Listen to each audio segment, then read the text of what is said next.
I'm Theo. And I'm Juliet. And this is Apologies Accepted. We offer an entertaining look at some of the big issues in history by examining public apologies of the famous and infamous. We're looking at politicians, serial killers, actors, and you. Send us a public apology you would like to make, and we'll read it on the air and give you a chance to redeem yourself, or just get some guilt off your shoulders. We're here for you. Once a week, maybe more if you're really, really sorry.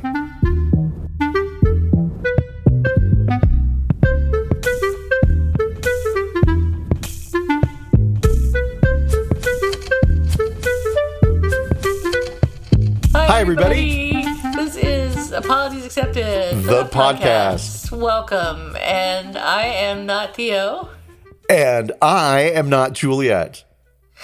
And we're happy that you've joined us again this week. Lots of stuff going on. But let's start with you, Theo. What's shaking, bacon? Hey, guess who has not been paying any attention to the news? Me. I've officially stopped watching the evening news. I am not really even going through Google News. I dive in the morning, just quick headline skim. That's it. And it's a nice world. It's so relaxing, isn't it? Oh, it's awesome. I highly recommend not paying attention to the news right now, which is sad because, we shot down 4 UFOs, I understand. And I thought you weren't paying attention to the news. Well, I'm not reading the news, and I'm not getting hard to avoid. Personally invested in the news, right? There you go. When, Donald Trump said this thing, I don't care. Oh, he might run again. 5 years ago, nervous panic. I would have been up at night, waking up at 4 o'clock in the morning, all about the news and the politics. I am burned the fuck out. I hear you. And so it's nice not paying much attention to the news. Good for you. That's very healthy. Well, I don't feel super informed. I've already forgotten who the Secretary of State is, and if I hear think the last Secretary of State I could identify as Janet Yellen. So that was in the Clinton era, right? Oh, maybe, yeah. So I'm sliding into apathy, and I've got to say it's like a nice warm bath. Sign me up. So that's been it. Work. And then yesterday went out to my favorite form of escape, retail therapy, and specifically the Pottery Barn outlet. And I spent a lot of money I didn't need to spend. What'd you buy? I bought a sort of a velvet, but it's not velvet. It's cotton velvet. Don't ask me. I don't know enough about fabric or material. Bedspread or duvet cover, right? And some pillows, and I feel like I've completely transformed the house just by putting a different blanket on the bed. What color is it? Look at me. Dark gray. Oh, nice. I got so inspired by that I went out and I watered the lawn with Miracle Grow. And this tells you everything you need to know about my life and how boring it is. That's hilarious. Yes. I have a Pottery Barn velvet bedspread. I wonder if it's similar. Mine is red, though. Oh, I wanted to get the red one, but it felt very Christmassy. And I don't have a lot of red in the house. So it was kind of I don't really use mine cool for those reasons. Well, okay. So good, but you have it. Not buying it. All right. Well, now I must go and buy it. I haven't told James that we have a new, very, very unneeded and pretty pricey velvet bedspread. Let's go duvet cover. Figure it out. Well, one day he's going to walk back into this bedroom and be like, when did this change? I don't know, months ago. That old thing, we've had that. Right. I got it on eBay. It was in the storage locker or whatever, yeah. I found it in the road. That's awesome. Yes. I love Pottery Barn. I'm so bougie. Same, and embarrassingly so. Same, right? It's an awful bad me. Okay, what about you? What's shaking bacon? We went to Sacramento last weekend, so that happened. We stayed in a pretty nice hotel and had dinner in the hotel restaurant, which was actually really good. So that was something. We went there to get out of town. we went there to go antique shopping and to go to the art museum, the Crocker Museum of Art. And so we saw some nice German Expressionism art and some other stuff that was pretty interesting. We spent a couple hours in the museum, and then we were just there, like we went out Friday and came back Sunday. So on Saturday we went to the art, got up, we got coffee, went to the art museum, went to lunch, went to the antique stores, and then went to dinner. And it was a nice trip. The antique stores I would personally call more flea markets, but they call themselves antique stores. I want to go. I'm so jealous. I love a flea market. I love an antique store. Tell me everything. The first one we went to was like an antique mall. So it was like this building that has all these little shops in it, and you just go from shop to shop looking at everything. And, California is so different antique shopping than when I grew up. I used to go antique shopping with my mother all the time, and that was on the East Coast in Pennsylvania. And the antiques that you find in California versus the East Coast are so different. Like, the stuff on the East Coast tends to be older, and the stuff on the West Coast tends to be like, what's it called? Modern, what is that called? Vintage? Versus antique? It's the 50s modern. Mid-century modern. Thank you. It's all mid-century modern on the West Coast. At least certainly all the antique stores we went to this time were like everything was like from the 50s and later. So it wasn't that old. When I think antique, I think like colonial times or whatever. Yeah, but you think don't find haunted any of that stuff here. Right, totally. So I didn't find any of that stuff in Sacramento, but maybe there's other stores that I just didn't get a chance to get to.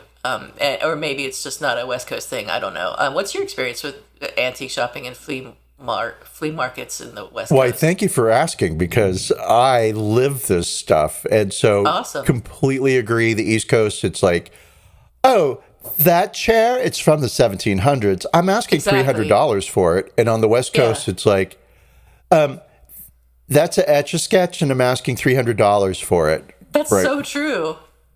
Yeah. And so antique shopping on the East Coast is more like archaeological exploration. And on the West Coast, it's like, oh, look what blew by us on the road. I'll just stop and pick it up. Let's sell it as an antique. Yeah. Yeah, so I'd like to make a East Coast trip to go antique shopping with Brent, because I think he would enjoy that. So maybe sometime in the summer we can go out to the East Coast and check out maybe go back to Pennsylvania and see what's shaking bacon in Pennsylvania, my old hometown. You never know. Yeah. You never know. I mean, something could be happening. Something could be happening.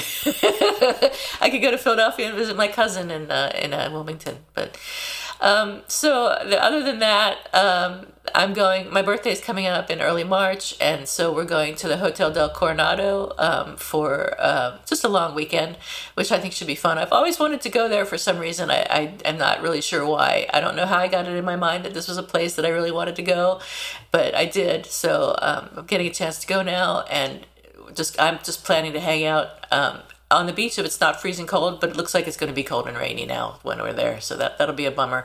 But being on the ocean is just in itself enough. It's nice, yeah. Yeah.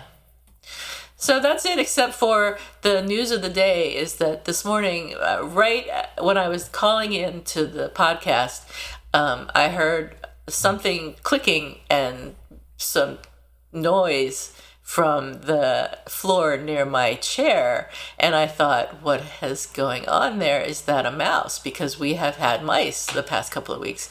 And I leaned over and looked down, and there was a mouse sticking out of a trap by its leg. Oh.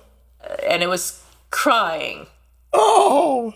And I looked at it, and it was dragging itself around, crying by its little leg, and I didn't know what to do. I freaked out, and I had to put the podcast on hold while I tried to decide what to do. And I went and I Googled, what do you do if a mouse is caught in a trap? And everything said, put it in a plastic bag and break its neck, decapitate it. And oh my God, there's no way I'm going to do that. And I thought, well, I could take it outside and release it, but then I was like, well, I'll probably get bitten by this mouse and get rabies, and obviously I'm not going to break its neck, and so I let it go.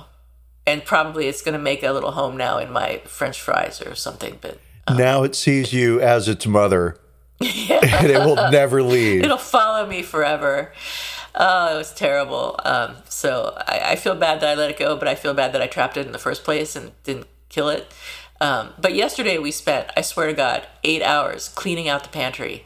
And I'm not kidding about the 8 hours. It took that long because there was some mice droppings in the pantry and stuff like that. It was just not clean. So we had to like take everything apart, wash it, sanitize it. You're nodding like you've had this experience. It is the fucking worst. Mine wasn't mice, it was moths. And, oh, wow. What do they call them? I know they're called moths. I don't know, moths. But there's a name for Gypsy like moths? I'm gonna say maybe I've heard that before. No, I think they're like kitchen moths or whatever, but like or grocery store bag moths, whatever, right? Okay, sure. And so yeah, I feel you. Everything has to be wiped down, thrown away, blah blah blah. Yeah. I mean, we bought all these storage containers, so we had to take everything out of the boxes that they were in and put them in storage containers and wipe every single piece of it down. And everything had to be sanitized and replaced and all that. So I think I've caught 4 mice in the past 2 weeks, which is a lot of mice, I think, to catch. And I'm hoping a lot of mice. It's a lot of mice, and I'm hoping that we'll come to the end of the mice pretty soon, and I will no longer have to worry about this problem. But for now, I'm on mice alert. Have you called an exterminating company? No, because I don't know what they're going to do. I mean, you don't want to know what they're going to do. You just go shopping while they're in your home, and then you come home and there's no more mice. I don't think that works that way. Just the tiny echoing screams of the little mice reverberating in the hall. Yeah, if we don't get rid of them on our own, we'll have to resort to that, I think. But Home Depot, get the pellets, and I've got all that. I've got all the traps and the things and the things that are going to, what do you call, repellent and attractant and everything, lure to put in the traps and things to feed them and little machine guns. Exactly. Man, living in an old house has its drawbacks, but I guess even in a newer house you can get mice. Oh yeah, for sure. Yeah. So. I mean, they're just. I say, they're everywhere. I don't have any mice that I know of, but. Yeah. Thank God. Be grateful. So speaking of mice. Hey, yeah. All right, build a segue. So speaking of mice, what do you think of German Scheisse? That's right. Speaking of mice and excrement, we have a story today that I think is a fantastic story. And Theo found the story I don't know where you found the story. All credit is mine. Oh. Where'd you find it? In the news. I said I wasn't going through the news. Looking at the news. It's just the headlines. I saw it. I opened it up. I read the first paragraph, and then I was like, "This is perfect. My God.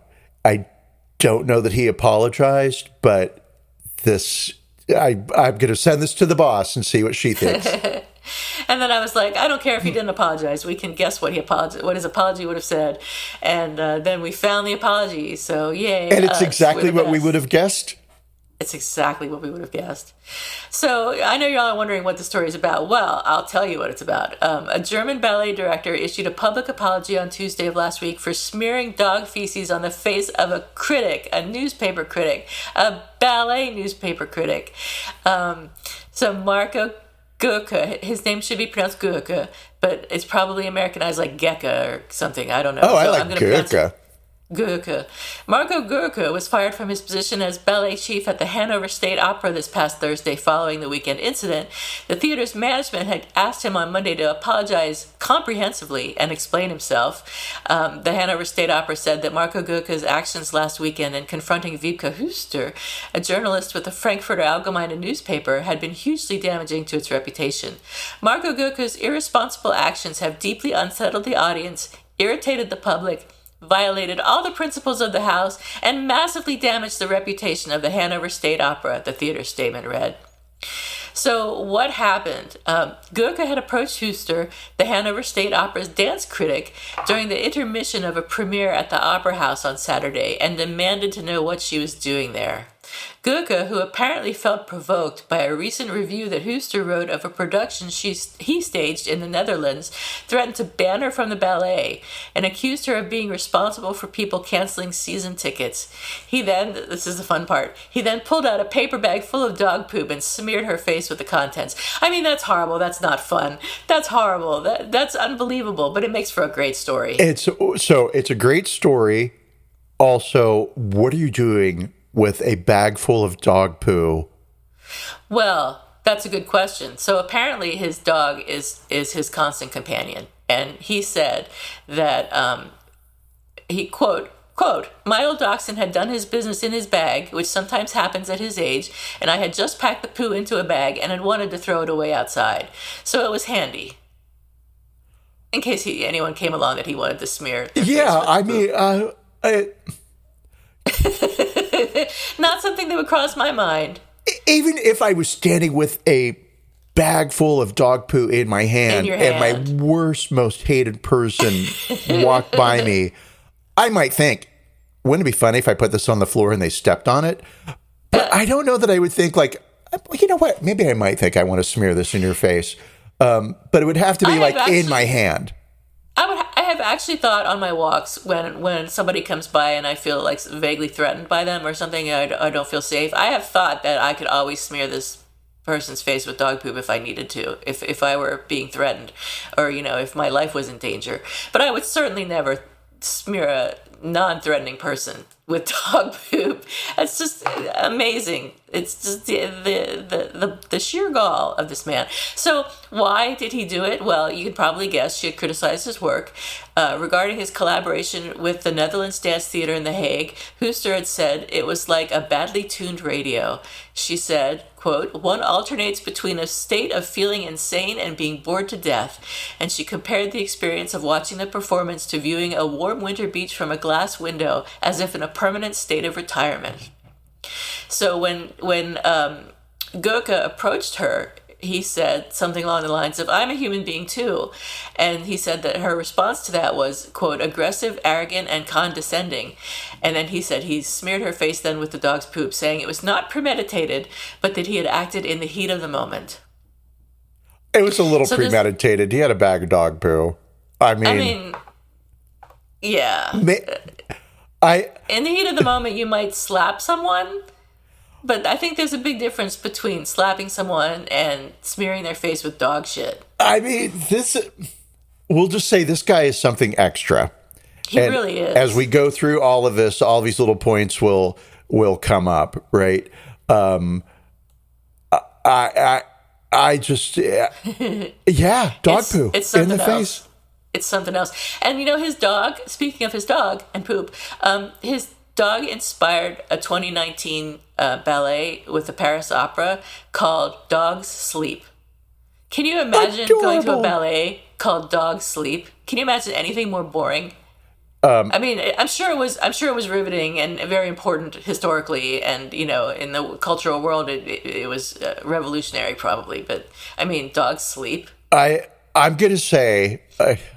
Let's go. Here we go. Ready? Okay. Yeah. We're going to say it. And here we go.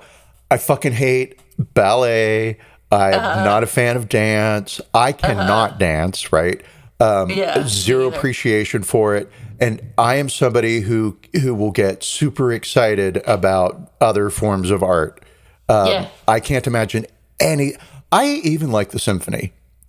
I cannot imagine. I don't like the symphony. Anything more boring than going to the ballet. And here's why. I can't either. There's nothing more boring. I do like the symphony. What am I saying? I don't like the symphony. It's what's it called? Chamber music that I hate. Oh, but that's okay. Just me. So anyway, that's neither here nor there. But let's talk about our taste, shall we? Our taste in art.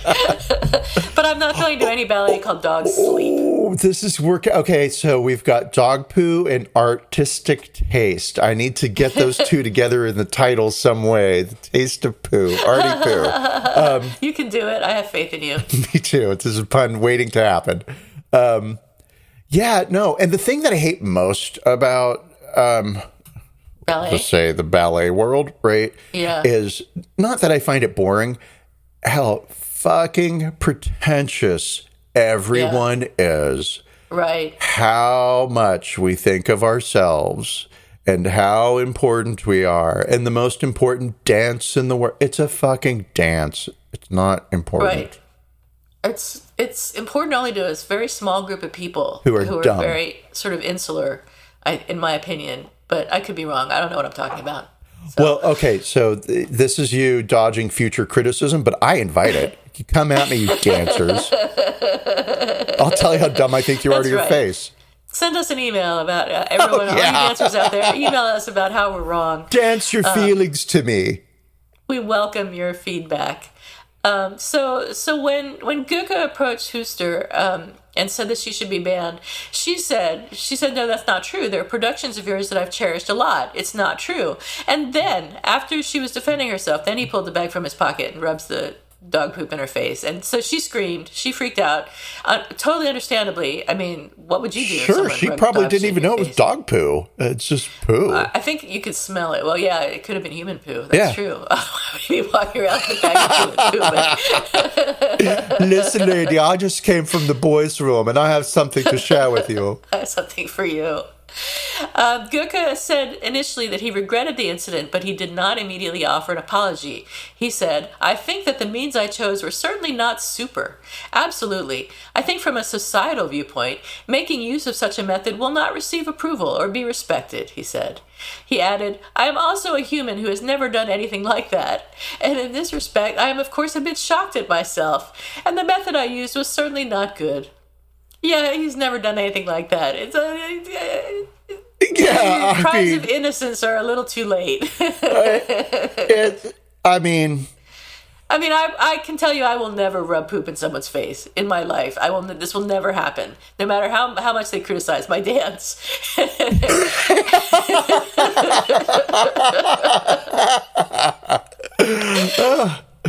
Oh God, yeah, and we are right to be afraid, because this guy definitely sounds like somebody who will come for us once he sees his name in our podcast. Send us email, Goecke. We'll be listening to him. He later even appeared to try to justify the attack by suggesting that in its scatological nature, it was like-for-like revenge for what he described as years of negative criticism.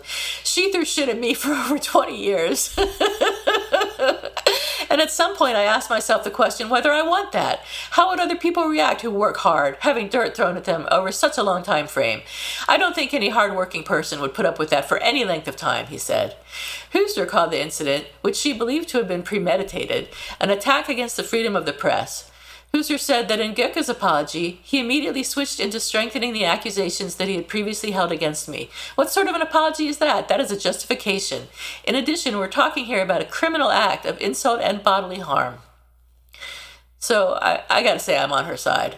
I am only on her side, and all I can do is mock this poor guy mercilessly. There's no ambivalence here. How full of yourself are you? Right? Oh my God. Calm down. It's just dance.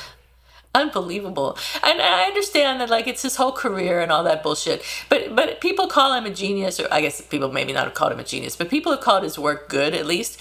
And he had 2 premieres, like, in a row in 1 week. So obviously his career hasn't suffered from her criticism. So for him to, it was just a personal, he took it as a personal attack. And he took it all very personally, doesn't understand what criticism is about. And he doesn't understand anything that doesn't support his belief that he is the center of the fucking world.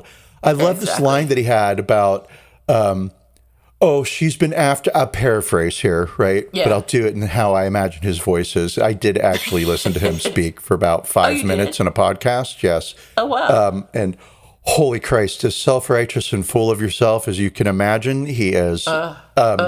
And so it's that his stance is, she has been making fun of me for over 20 years, and she is so mean to me all the time. And if I was a woman and she was a man, no one would stand for this. Right? But it's okay if I, as a man, take this dog poo and smear it in this woman's face because she deserves it. I mean, come on, dude. Right?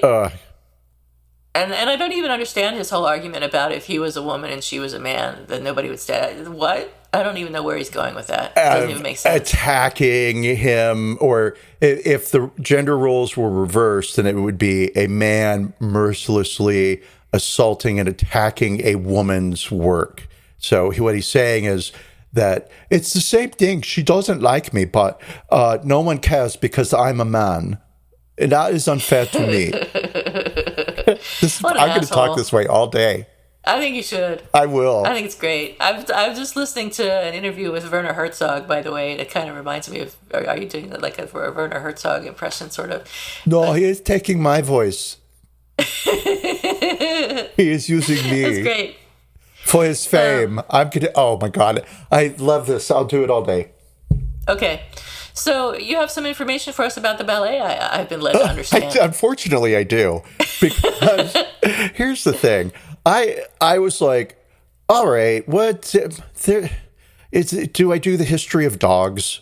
Right? Oh There's so many fun things I could have done. Or the history of poo. Like, how did different cultures react to poo? But I don't love touching that subject. I did that on purpose. Yeah. And so the history of ballet, I tried like the history of art criticism, and oh my God, it was so fucking boring. Right. And I can't even remember some of the other stuff. I was looking for like famous battles between art critics and artists. Right. Oh, cool. But I didn't find anything in my it's there. My search terms were wrong. I kind of tried to look for that too. I was looking for women art critics getting in trouble or getting oh, that'd have been cool. Feedback from, but I couldn't really find anything. When you look up female art criticism, you get a lot of criticism about female art critics. Right. And so there's plenty out there on criticism. Yeah. But I just feel like, what is art criticism? We all get it. We all know, right?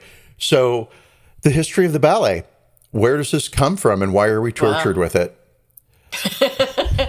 All right. When's the last time you went to the ballet?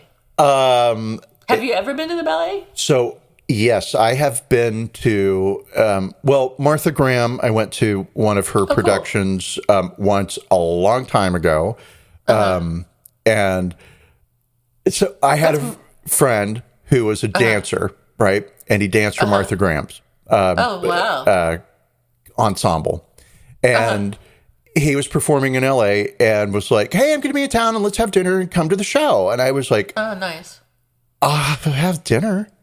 Yeah. But, I don't want to see you dance. Not my thing. And he was, come on. And fine. Right. So the show happened on stage.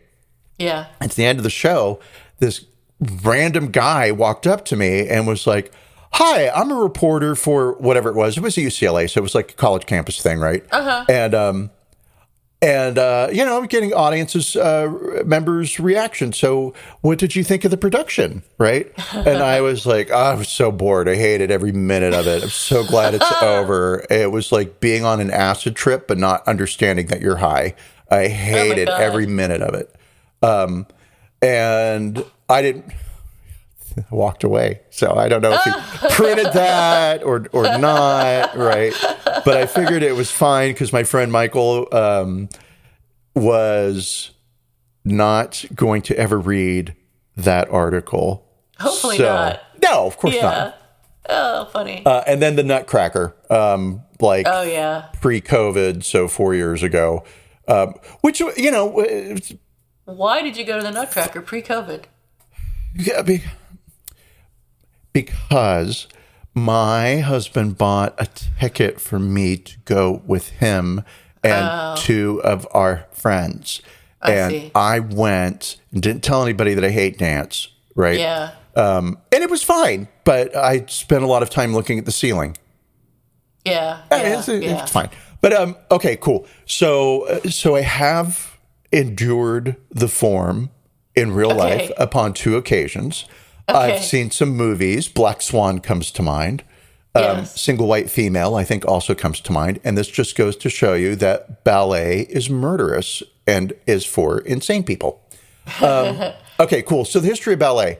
So essentially, we're going to go back to like the 1200s.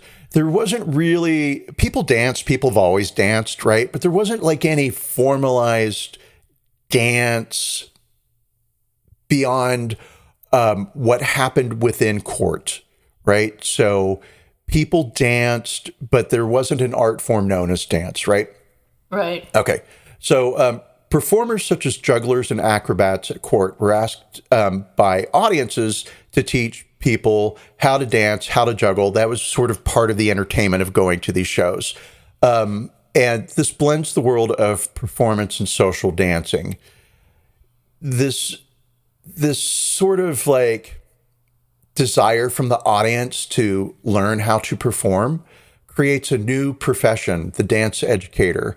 And the dance educator didn't teach just dance, but they taught grace and etiquette along with dance steps. The first known dance instructor is Domenico da Piacenza, an Italian, and ballet comes to us out of Italy. He wrote the first dance manual in Europe in 1416 entitled On the Art of Directing Dancing and Choruses. He was 16 years old. And you could tell he thought a lot of himself because his book is entitled On the Art of Directing, right? Not just simply directing. His work combined music and dance, and this was the common way that dance was understood in the 1400s in courtly Europe. So the dance moves and the musical score essentially went hand in hand. Opera and dance are both outgrowths of the same tradition. Dances were created for weddings and to honor important dignitaries, such as ambassadors from other European countries.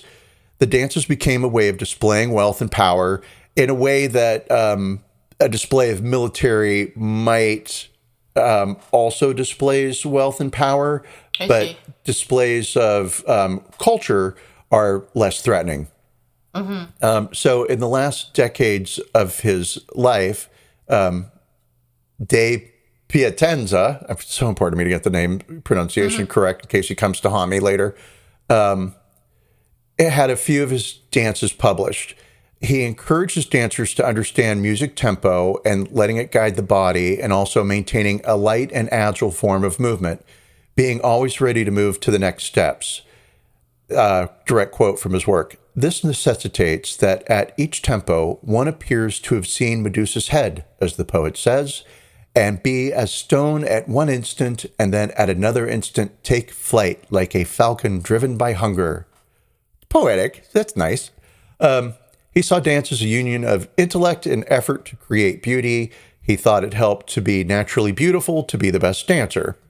One of his students was this guy named Antonio, and he became a dancing instructor for families in Milan. And he writes a book called The Book of the Art of Dance, which, of course, becomes wildly popular. And with the production of these books, this concept of dance as an organized orchestral thing, if you will, starts to take place. So there's no real, at this stage in time, there's no real codified, this is what a ballet is. This is what a dance is. All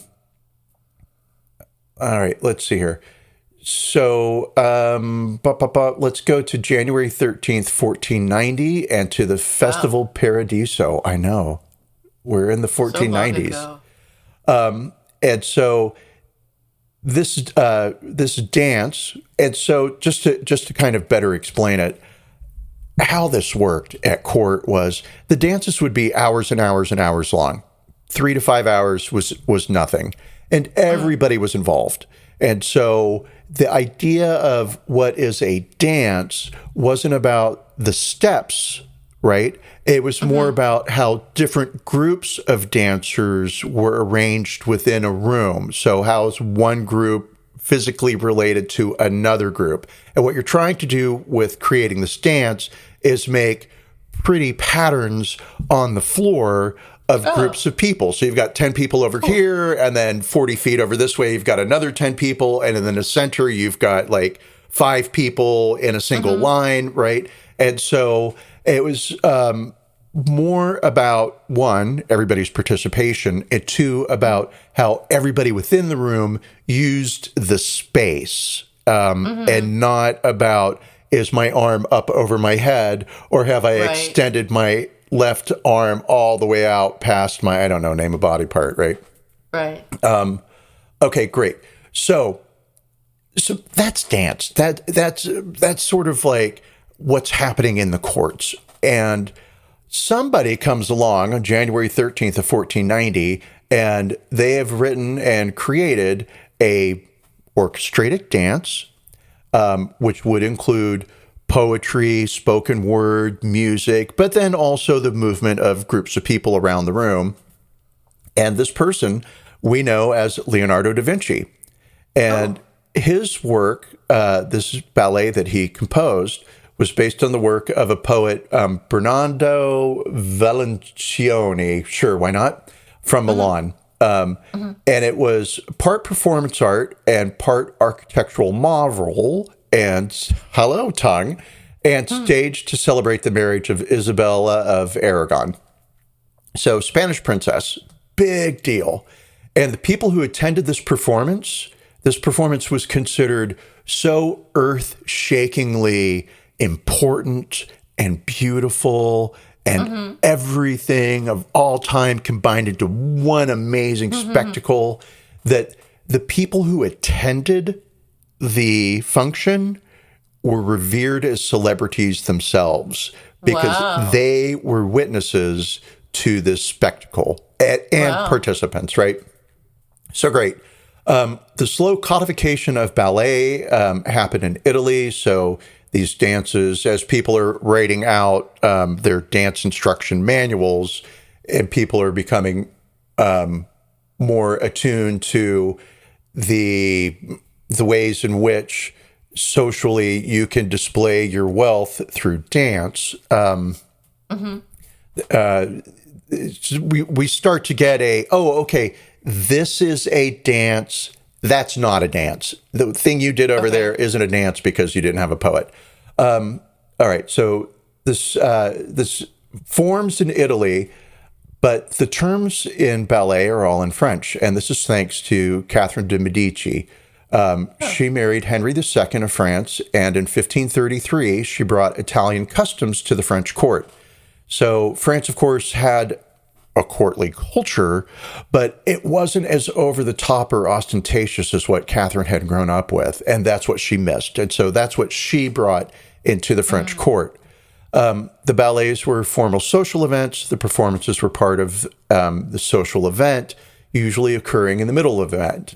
Ballets, as I mentioned, lasted for hours. So you would have a wedding, and midway through the day-long event, there would be this 3 to 5 hour production where people would dance, stop to eat, listen to some music, listen to a poet, but you would understand that you would then be dancing again after the poet finishes or whatever. Okay.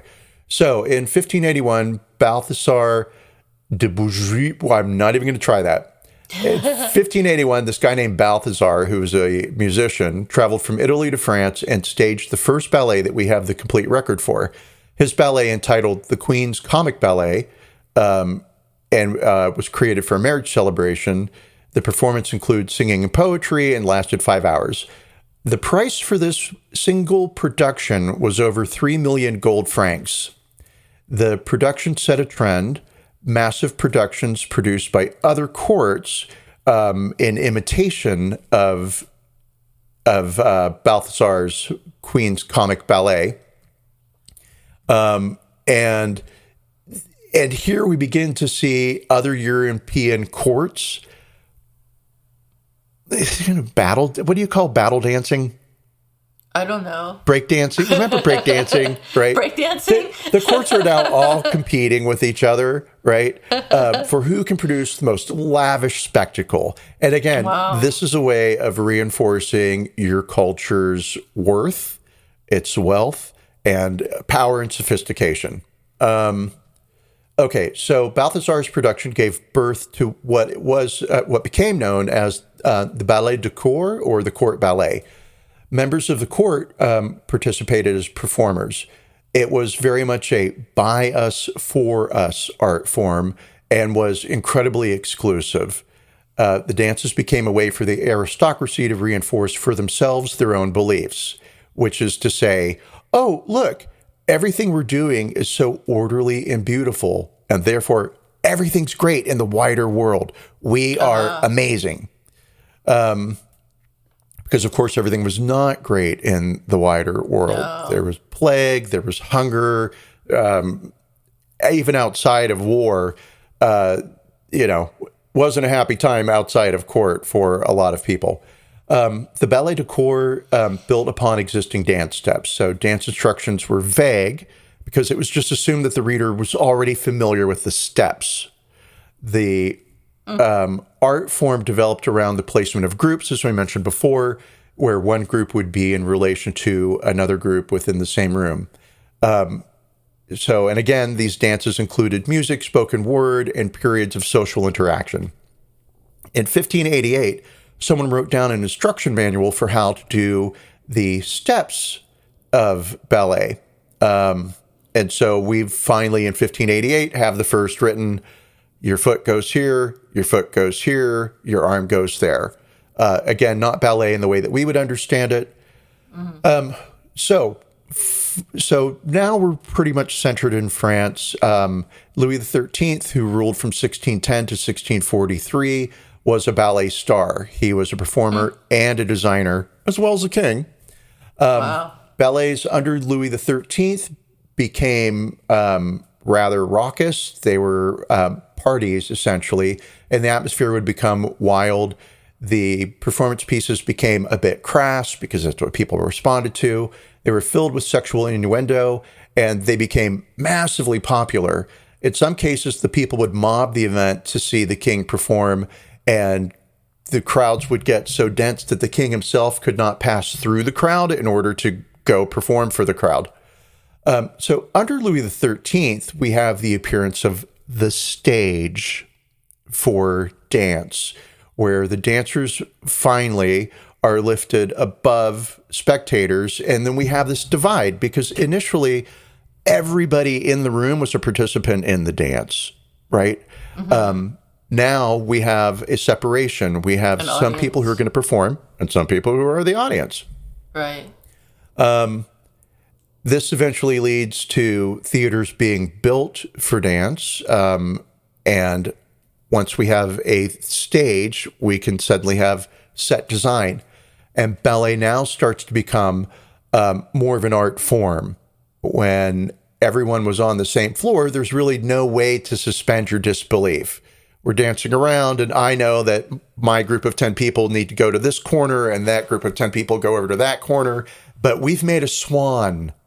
Oh, and we're the swan that takes flight in the Greek myth that we're celebrating in our party. So once you have an audience who's just sitting around watching people, you suddenly allow for the suspension of disbelief. And with our audience, again, we have the beginning of set design. And as dancers are only ever seen in character, the audience really is actually beginning to see a performance. Louis XIV gets huge credit for the development of ballet during his long 50-year reign. The idea of perfecting dance steps became a part of dance itself. Louis XIV loved dance, and he began performing at the age of 13. He was a natural talent, and he practiced for several hours a day. So dance continues to evolve, and Louis XIV founds the first formal dance institution, the Royal Dance Academy. He selected 13 dance masters to run the academy, and they were charged with creating the standards for dance, documenting existing ballets so that they could be reproduced at later dates and hold to the same standards of perfection. And also these masters would train new dance masters.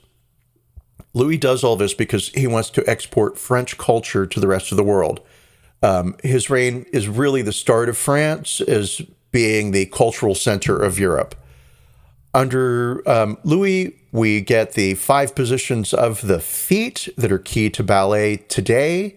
Louis creates a notation system that becomes codified later.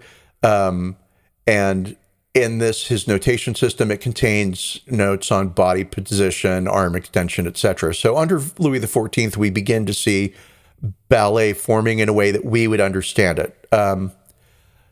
This becomes known as La Belle Dance, and it's the precursor to what we would now recognize as ballet. La Belle Dance grows out of the Ballet de Court, and we're going to skip a little bit here. There's a big segment of this that I did not dive into, which is initially men were the star dancers. Mm-hmm. Women did not dance. Mm-hmm. Eventually, women danced. How and when and where and why, I did not go down that pathway. It is long and winding. But we do get in the 1700s women appearing in ballet productions. And Marie Salé was a French dancer who was famous in France for her. She's not quite a ballerina, but let's call her a ballerina, right? And so she's invited to come to England to dance on the stage in London. And England's a lot more relaxed than France is about dance. And while she's in London, she begins to adapt her dance to the audience's reactions. So she's out there people pleasing. And what she discovers is people really like it when she starts conveying emotion. And again, she's not using words, just dance, but she makes herself sort of the star of the show. She develops the first solo dance section within a dance, right? It's a lot of the word dance. I kind of don't know what I'm talking about, but I do, right? And I'm sure there's words for this that are official, but I don't care about dance. But anyway, so while she was a famous dancer in France, she was famous for dancing in the French way, which was quite restrictive. In England, she learns that she can be a lot more free and a lot more expressive and basically bring humanity into her dance moves. Mm-hmm. She returns to France in 1735, and she's trying to introduce the new English ballet that I discovered and invented this, everybody. Yeah. Look at me. And the king threatens to have her arrested.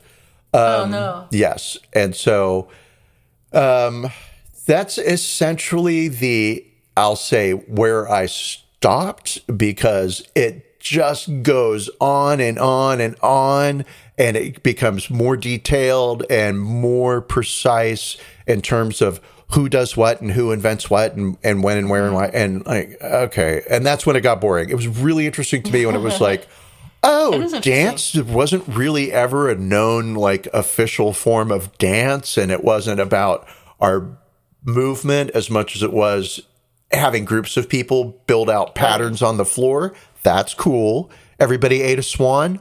Awesome. Pillay. I don't care. Right. And so, cool. Yeah, I mean, we'll say cool, and then we'll also say like, it's also kind of why these people are so full of themselves. It comes from a tradition of court and aristocracy. And it's about displays of wealth. It's about displays of culture, awareness, everything. Yeah. Yes. You got to have a lot of time on your hands to learn how to hold your form correctly. And that means you've got wealth. You don't have to go out and work in the field every day. Earn a living. Yeah. Yeah. So interesting. The history of ballet is told by somebody who was struggled to stay awake while researching that. Clearly struggled. So yeah, let's get back to the fun, because this guy is just such a piece of work. Oh, man. Yeah. Speaking of being a piece of work and being full of yourself, as you mentioned, we do have his apology, which we found online, and I will read it to you now. It's a little bit long, but not too long. But it's important, because it's important that we hear every word from this man. Every single word is so important every here. Self-justifying word. Yeah. So he said, I would like to sincerely apologize to all involved, first and foremost to Ms. Huster, for my absolutely unacceptable action. In retrospect, I clearly realized that this was a shameful act in the heat of the moment and an overreaction. Nevertheless, I would like to state that in this post-corona period, which is difficult for theater, it would be appropriate for all media, including the feature pages of renowned print media, to reconsider a certain form of destructive, hurtful reporting that damages the entire cultural enterprise. Behind every theater production are many people who give their heart and soul to it. Precisely because I am also a public figure, I cannot accept everything in silence. But I admit, my attack on Ms. Huster, which can be explained by the nervous strain of 2 premieres in quick succession, February 9th in The Hague and February 11th in Hanover, has, as I fully acknowledge, without a doubt far exceeded the limits of justifiable forms of non-silence. At the same time, however, I would like to point out the following.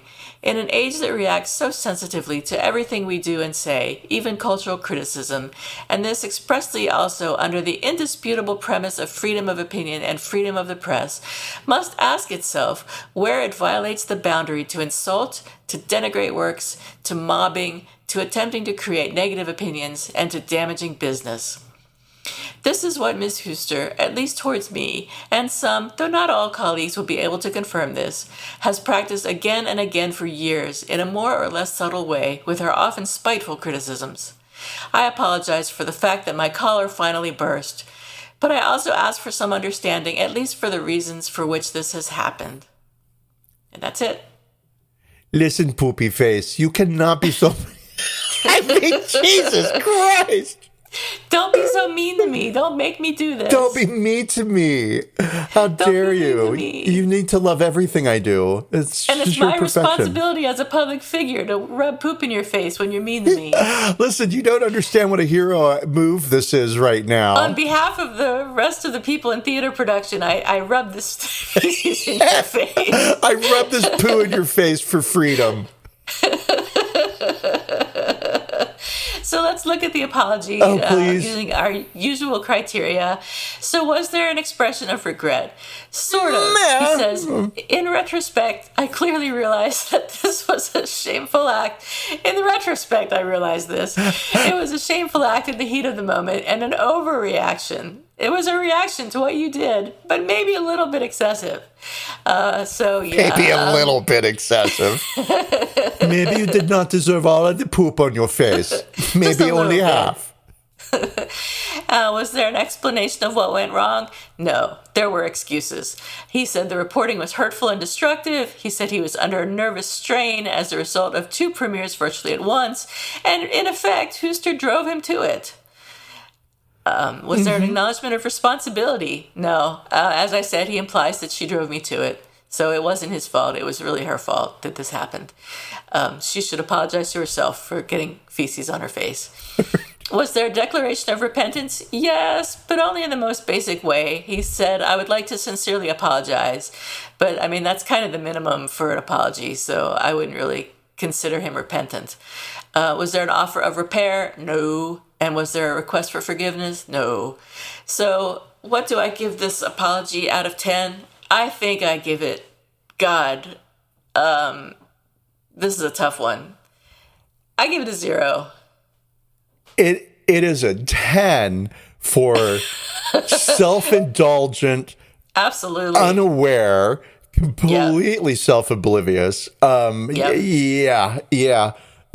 It's a 10. I think it is my favorite apology of all time. Wow. Yes, it is it's sheer gold for... It's a perfect example of a crappy apology. Oh, it just misses the point entirely, but that's fine. Absolutely. As an apology, it is a 0 again. Excellent. 2 zeros back to back. Amazing. It's the golden age of apologizing. I just love it. I love it.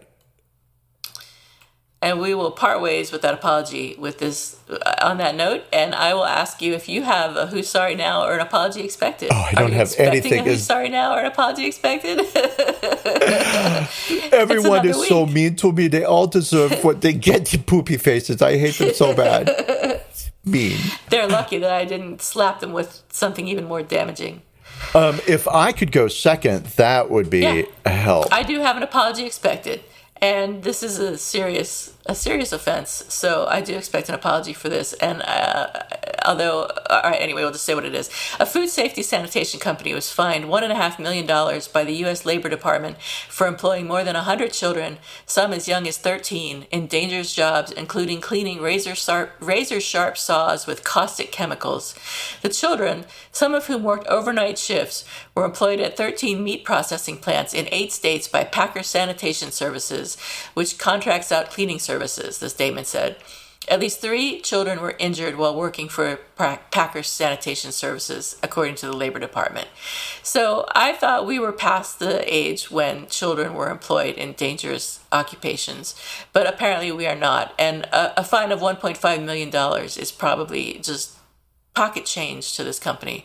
So I think that's horrendous. I expect an apology from the Department of Labor and also an apology from the Food Safety Sanitation Company. What can you say? What can you say? I know. Yeah. That's it. Mine's lame. Okay. There's a great one. Somebody broke a Jeff Koons balloon dog in an art gallery. I saw that. And I'm so excited. I wish I had been there. $42,000 worth of art destroyed in a hot moment.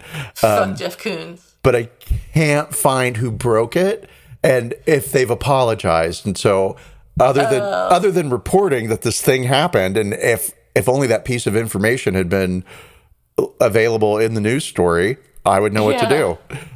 Yeah. So somebody wanted to buy the tail. Somebody offered to buy a piece of the broken sculpture. So I would be surprised if the museum didn't actually sell it to him. I mean, yeah. Or they could do that Banksy thing where it's like, remember, his thing got shredded. Yeah, exactly. And so, like, maybe now the sculpture's more valuable. Could be. It could be. They could make it more valuable. They could just, put it on display as the broken sculpture. You could actually have several different art fairs all running at the same time, right? Like in Milwaukee, right. You could be like, the ear of the dog. Yeah. And then in, I don't know, Mississippi, the tail of the dog. There's so many people. I don't know if Jeff Koons is one of them. I can't say. But there's so many artists nowadays who don't even make their own art. Like Chihuly is one that we saw at Chihuly at the Crocker Art Museum recently. And, he has like farms of people pushing out pieces of art that he claims to be responsible for. And I'm told that this is legitimate. And in the art world, it's acknowledged that he is the artist. But I mean, I'm just like, no. It just doesn't make sense to me as a ignorant, non-artistic person. Well, it's that thing of, because this was also pretty common in the Renaissance. You would have the artists who would have students, and like the art comes out of the school of this philosophical belief, right? I mean, that's okay if it's just, the school of Jeff Koons or whatever, and little balloon animals are factory produced, that's fine. But to say that it is a Jeff Koons and to have it in the museum, if he did not himself produce it, to me seems dishonest. Completely agree with you there, but that's just kind of how people fake their way through art, I guess. Yeah. I mean, oh my God, the emails I'm going to get. People don't fake their way through art, you horrible person, you. Oh, I work very hard on my dances, and I make sure they are so beautiful. Yeah, I can't stop. So I'll leave it there and say apology expected from the person who broke the Jeff Koons balloon dog, and thank you for that. It was a woman. I remember that. A woman touched it to see if it was real, if it was actually a balloon, and it wasn't. God. Now, I read that somewhere. Yeah. On that front, I have touched a Monet painting, so I understand. You did? I did. I understand the power of compulsion. Yeah. And did you get in trouble? I did. And may I say, it was on a date in Manhattan with the most important romantic interest of my young life, and I was working so hard to make such a great impression, and you touched a painting. I really did get swept up in the moment, though, right? And so Number one, where they are wrong is the rope was too close to the painting, and so I was able to lean over, and it's not my fault. And Right. then it was like, if I can touch the brushstroke of Monet, I might understand Monet better.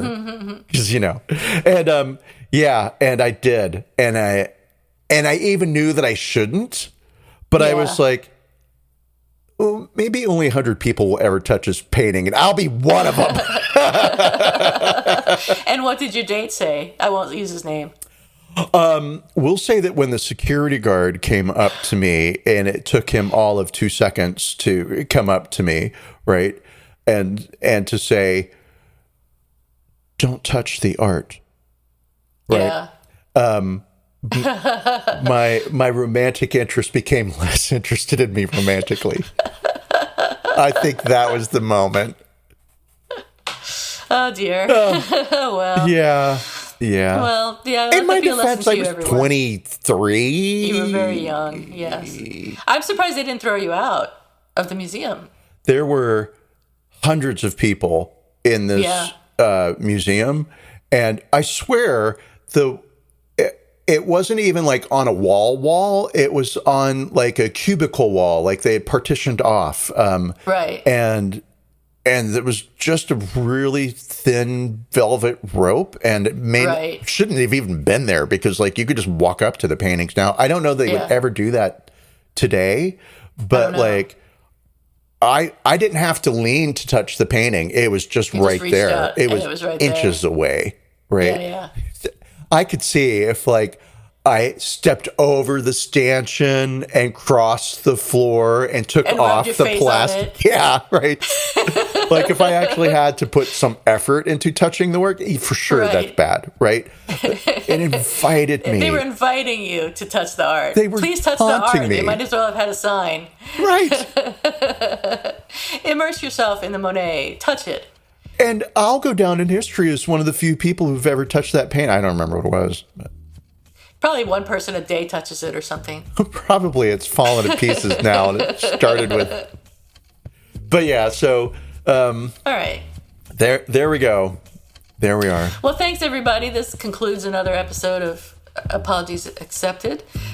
We thank you for your patronage, and we hope that you have a lovely week. And take care. Stay cool, cucumber. That's what I was looking for. Don't trip, potato chip. I'll steal it. See you next week. Bye, everyone. Bye.